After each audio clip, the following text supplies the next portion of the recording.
গোপালগঞ্জে হামলার ঘটনায় সাবেক বিচারপতির নেতৃত্বে তদন্ত কমিশন গঠন। Dhaka, ২৪ July ২০২৫।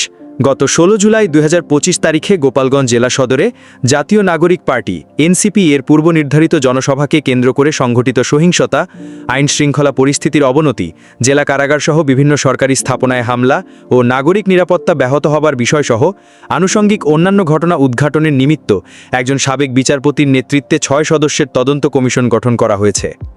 The commission of inquiry act ১৯৫৬ এর সেকশন ৩ এর প্রদত্ত ক্ষমতা বলে উল্লিখিত ঘটনার পূর্ণাঙ্গ তদন্তের লক্ষ্যে নিম্নবর্ণিত সদস্যদের সমন্বয়ে তদন্ত কমিশন গঠন করা হয়। কমিটির সভাপতি সাবেক বিচারপতি ডাক্তার মোহাম্মদ আবু তারিক, বাংলাদেশ সুপ্রিম কোর্ট ও বীর মুক্তিযোদ্ধা। সদস্য খন্দকার মোহাম্মদ মাহবুবুর রহমান, অতিরিক্ত সচিব জননিরাপত্তা বিভাগ।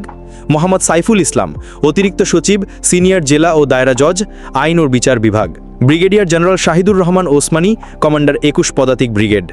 সর্দার নুরুল আমিন, পরিচালক, অতিরিক্ত পুলিশ মহাপ্রতিরক্ষক, কেন্দ্রীয় পুলিশ হাসপাতাল, ঢাকা। এবং ডাক্তার সাজ্জাদ সিদ্দিকী, চেয়ারম্যান, শান্তি ও সংঘর্ষ অধ্যয়ন বিভাগ, ঢাকা বিশ্ববিদ্যালয়।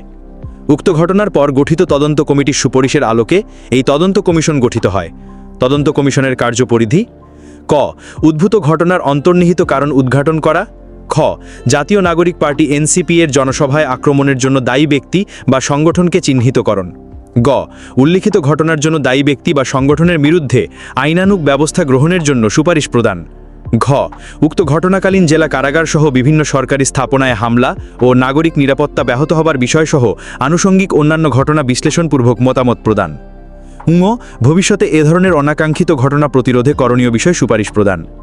তদন্ত কমিটি জানায়, গত ১৬ জুলাই ২০২৫ তারিখে গোপালগঞ্জ জেলা সদরে জাতীয় নাগরিক পার্টি এনসিপি এর পূর্বনির্ধারিত জনসভাকে কেন্দ্র করে সংঘটিত সহিংসতা, আইনশৃঙ্খলা পরিস্থিতির অবনতি, জেলা কারাগারসহ বিভিন্ন সরকারি স্থাপনায় হামলা ও নাগরিক নিরাপত্তা ব্যাহত হবার বিষয়সহ আনুষঙ্গিক অন্যান্য ঘটনা উদ্ঘাটন করা প্রয়োজন। তদন্ত কমিশন প্রয়োজনে উপযুক্ত যে কোনো ব্যক্তিকে কমিশনের সদস্য হিসাবে অন্তর্ভুক্ত করতে পারবে।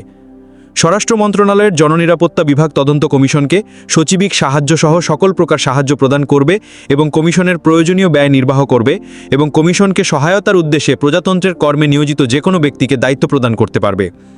কমিশন উক্ত বিষয়সমূহের উপর ৩ সপ্তাহের মধ্যে সুস্পষ্ট মতামত ও সুপারিশ সহ তদন্ত প্রতিবেদন সংশ্লিষ্ট মন্ত্রণালয়ে দাখিল করবে।